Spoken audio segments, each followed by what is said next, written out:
karakter yang seirama dengan Roh Kudus.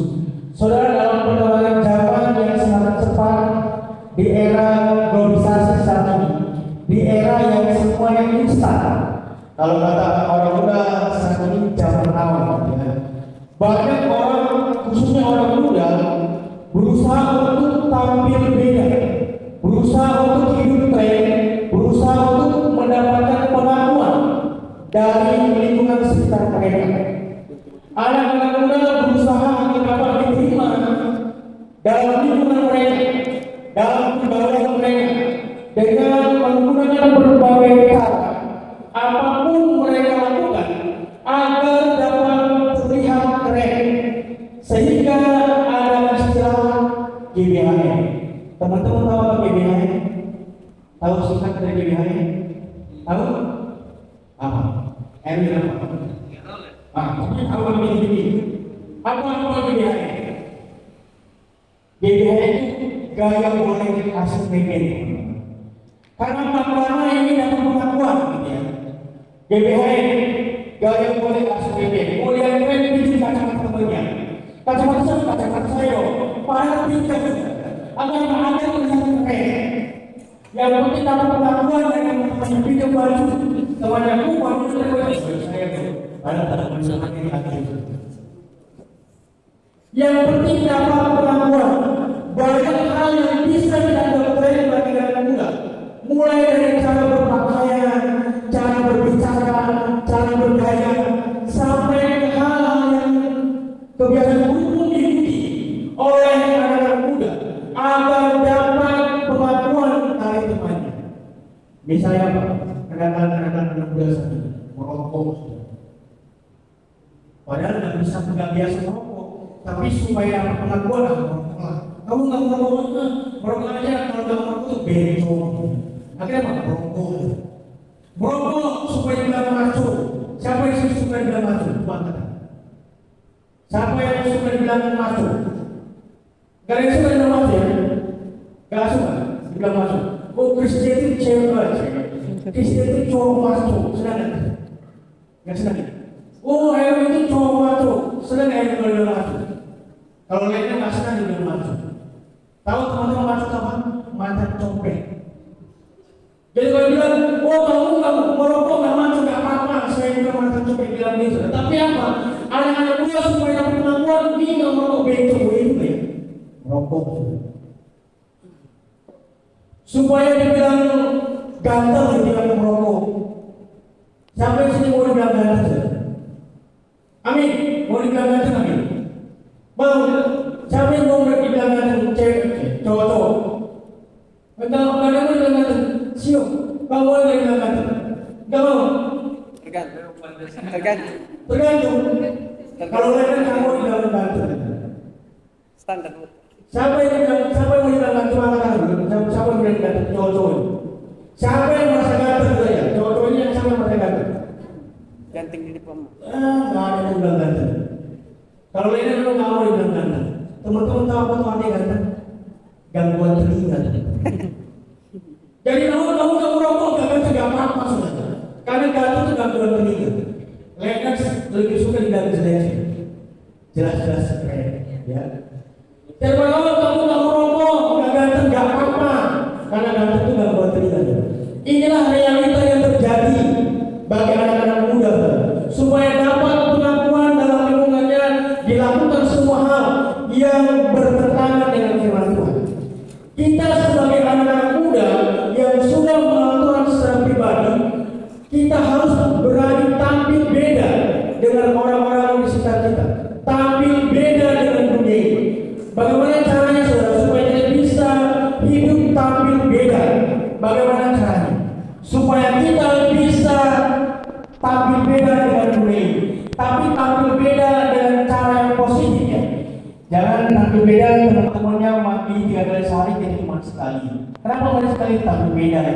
Kalau gitu teman-temannya pakai sepatu sepasang dia cuma pakai satu, sampai pakai sendal. Kenapa gitu? Tampil beda ya? Bukan begitu kan? Teman-temannya ke gereja pakai baju kemeja rapi gitu ya, kita pakai kaos sebelah. Kenapa? Tampil beda ya? Bukan begitu. Nanti kita bagi orang yang jelas supaya kita bisa bertampil beda, kita harus punya karakter yang seirama dengan Roh Kudus. Teman-teman yang ada pada malam hari, siapa yang punya karakter? Kita punya karakter. Coba angkat tangan siapa punya karakter? Nah, tangan yang ada mati yang punya karakter semua ya. Coba angkat tangan siapa punya karakter? Punya karakter. Angkat tangan siapa punya karakter. Dan sekarang tadi yang tanya punya karakter punya ya. Sekarang apa itu karakter? Apa? Sifat. Kepribadian. Hah? Perilaku. Apalagi? Watak. Sikap, sifat hidup kita, watak hidup kita, itulah karakter. Dan kita semua harus punya karakter supaya kita bisa hidup tampil beda. Kita harus memiliki karakter yang seirama dengan Roh Kudus supaya hidup kita senantiasa bisa tampil beda dalam kehidupan ini. Bagaimana caranya supaya kita bisa memiliki karakter yang seirama dengan Roh Kudus? Mari kita buka yang pertama. Mazmur 119 ayat 9. Kalau sudah ketemu kita baca bersama-sama firman Tuhan. Mazmur 119 ayat 9. Kita baca yang 1, 2, 3. Sudah tahu?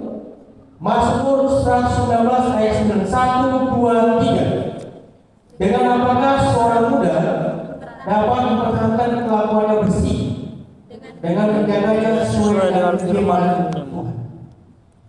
Hal yang pertama yang harus kita lakukan supaya kita bisa memiliki karakter yang seirama dengan Roh Kudus adalah hidup dipagari oleh firman Tuhan. Hanya dengan firman Tuhanlah seorang anak muda dapat mempertahankan jalannya sesuai dengan kehendak Tuhan. Firman Tuhan akan menerangi setiap sisi kehidupan yang ada.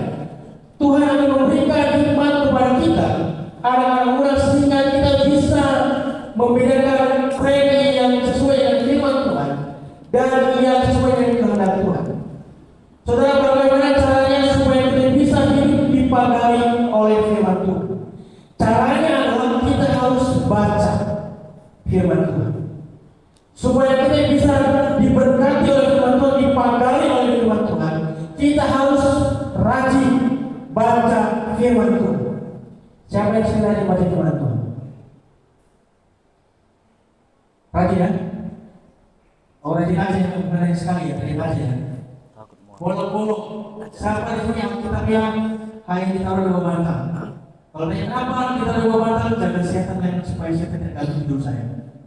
Banyak orang yang mengajar setahun. Apa di sampingnya, kenapa di samping tempat ini, kenapa supaya setan tidak ganggu saya, supaya saya hidup dengan ini. Sampai Alkitabnya sering ditaruh di bawah bantal. Ada ya. Saudara, supaya kita tidak diganggu oleh kuasa-kuasa ini, bukan yang hanya ditaruh di bawah bantal, tapi harus kita baca, dipagari oleh firman Tuhan. Yang kedua, kita buka 2 Timotius pasal yang kedua, ayat yang 22 yang sudah kita bacakan. Bisa dikatakan sebab itu jauhilah nafsu orang muda, kejarlah keadilan, kesetiaan, kasih dan damai bersama-sama dengan mereka yang berseru kepada Tuhan dengan hati yang murni. Yang kedua, bagaimana caranya supaya kita bisa memiliki karakter yang seirama dengan Roh Kudus, hidup menjauhi kejahatan. Dalam 2 Timotius 2 ayat 22 jelas sekali dikatakan bahwa kita anak-anak muda untuk menjauhi segala nafsu, karena segala keinginan untuk melihat nafsu hanya akan membawa kita kepada kebinasaan. Hawa nafsu akan terus menyerang kehidupan anak-anak muda jika kita tidak bisa mengendalikannya. Oleh karena itu, setiap keinginan yang muncul haruslah kita serahkan kepada Tuhan. Supaya apa? Supaya kita mengerti apa kehendak Tuhan. Mintalah kepada Tuhan agar Dia memberikan kekuatan untuk belajarlah sesuai dengan firman Tuhan, dan tetap setia dalam setiap langkah yang kita ambil, baik dalam pergaulan kita, baik dalam perkataan kita, baik dalam tingkah laku kita. Kita harus menjauhi yang namanya kebiasaan-kebiasaan buruk yang tidak sesuai dengan firman Tuhan. Tapi kalau anak muda sudah tahu salah, pasti masih dilakukan. Sudah tahu salah, pasti dilakukan. Karena anak muda itu kan suka coba-coba. Ya, kalau sudah dicoba, sekalipun enak terus-terus, padahal salah. Nah, firman Tuhan yang kita supaya harus menjauhi segala kejahatan. Bagaimana caranya supaya kita bisa hidup menjauhi kejahatan? Caranya apa?